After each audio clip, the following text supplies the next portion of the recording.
Yeah, so I'm going to share with you guys our working group updates for the Common Data Model Working Group and the Data Quality Working Group. But I feel like you guys are probably really tired of me talking about CDM version 5.4, even though, we're super proud of it and I super love it. I thought I could take the opportunity to maybe take everybody back in time a little bit. And I wanted to give you some basis and kind of go back through where we've come with the Common Data Model, and how far it's come, and really what we've learned over the years, and maybe give you some context as to why we're so proud of version 5.4 and why we've set the goals that we have. So if you were at the 2019 Odyssey Symposium, some of this will look familiar to you. I did steal some of Patrick's visuals from that one, but I thought it was time for an update. And for those of you who remember, that was when Christian had to eat all that cake. All right, so the Observed Medical Outcomes Partnership started in 2007, and it started as a public-private partnership that was looking to understand how we could better use observational health data to inform drug safety research. So started in 2007, but the first version of the model actually came out in 2009. Come to find out, nobody actually used it. As Patrick said, you'd have to put data in two places, and no one wanted to do that. That's terrible. Let's move on. So they quickly moved to version 2. And this was the version of the model that actually was used to support all of the research that came out of OMOP. So this was a really important milestone for the group. Then version 3, we don't talk about version 3, but basically it was riddled with errors and no one really liked it. And so they just scrapped it and said, no, thank you. So they quickly released CDM version 4. And this was really the first version of the model that went beyond drug safety and started getting us closer to where we are today in terms of the depth and breadth of research that we are currently performing. And then in 2014, along with I think the day of the inception of Odyssey, Martine created our current Common Data Model GitHub, and they released CDM version 5. So version 5 has been around for a long time, since 2014. But then we get to Odyssey, and that's really where the fun begins. So 2016, we saw a release of version 5.0.1. And then in quick succession, so I joined the working group somewhere between 2016 and 2017. I always think of it, it was like the summer after my son was born. So I was staying up late nights anyway. So I was like staying up late nights working in the Odyssey Common Data Model repo, which is super fun. So you'll see in quick succession, we had version 5.1, version 5.2 in 2017. We were like clearing out backlogs of things people wanted added to the model. And so we were quickly pushing these out. And that's when we updated some of our documentation. If you guys remember, we had our wiki that was out on the GitHub. And that was actually really helpful for people. People really liked seeing that, but it was really just a reiteration of the same kind of documentation we had before.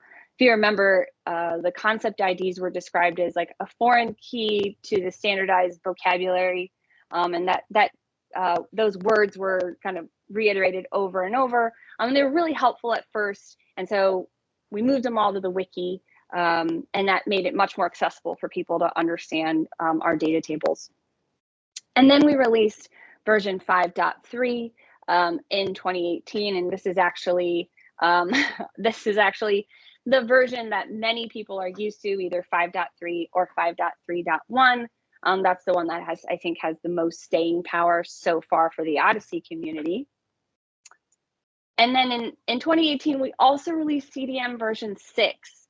But I just want you guys to see, between this like short, like 2-year stint, we released a ton of versions of the CDM. We were super ambitious. People had so many ideas and things they wanted done. And for the most part, they worked out really well.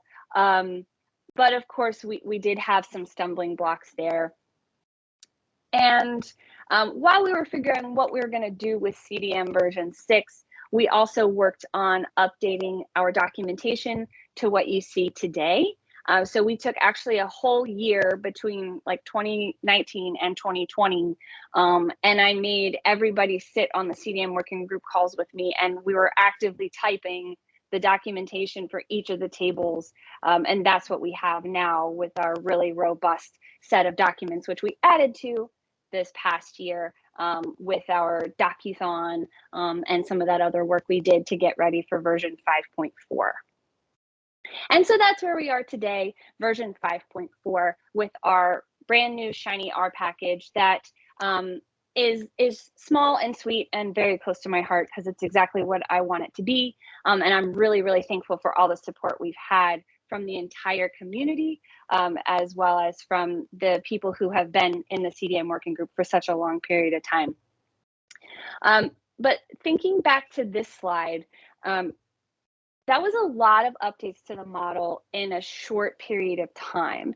And with the move to CDM version 5.4 and all the things we did last year, I kind of took the opportunity to think back since 2016, 2017, to really kind of reflect on what have we learned, as a CDM working group. Because really, Christian, I went back into like the old wiki. I don't know if other folks, if you guys remember, there was like that old wiki. I can't even log in anymore because it wants like some kind of API key.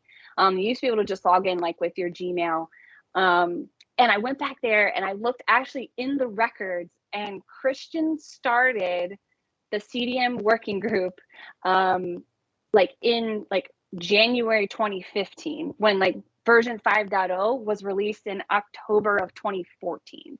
So CDM working group has had some staying power for sure, but we've learned a lot over the years. And one of my main learnings I've come to find, and I think everybody would agree with me, the CDM is really like the foundation of everything we do. And when we have years like this, it's really innovative and really fun and really exciting. But that level of movement in the foundation can make it hard for the community to know, where are we going and what target do we need to be focusing on.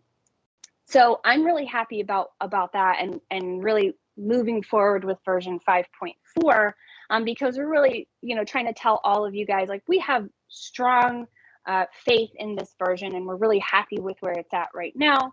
We're going to be talking about, some CDM extensions this year, but the canonical CDM isn't going to change too much in the near future.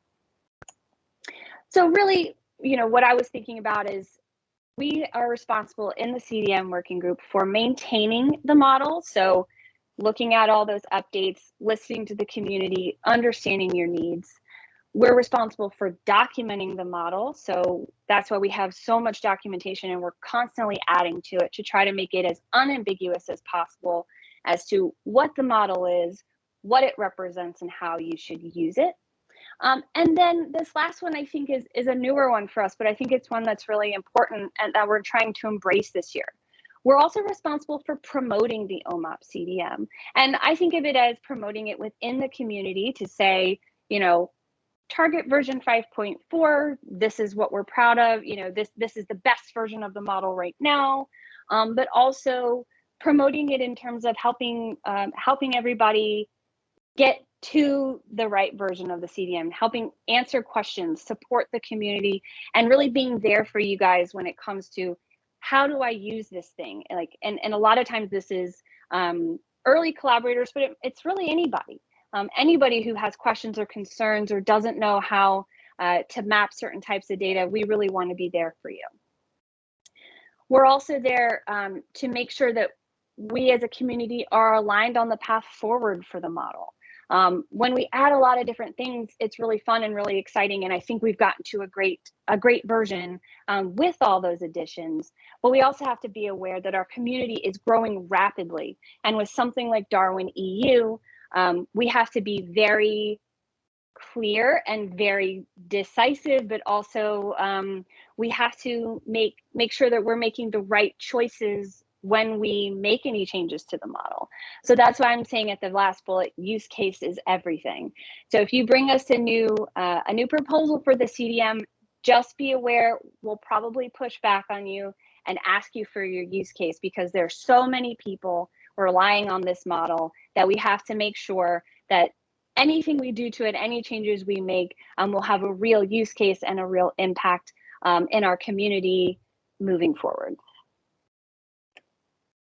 So with that, our OKR for the year is to promote the adoption of CDM version 5.4.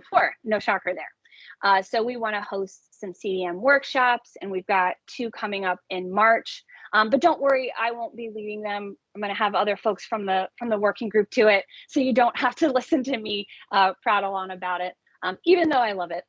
We're going to work to design a maturity model. So as I was saying, we want to focus on CDM extensions. There's some great work going on in the community around genomic data, imaging data, GIS data, so much stuff going on. And so we really want to get a handle on what those are and start designing a model to just understand, how mature are these different extensions, and just try to give some clarity to the community around those items. And then we're also going to try to build an Odyssey resource library. I was sitting with Craig, and he was showing me the existing webpage on odyssey.org that describes the model, and it could use some updating.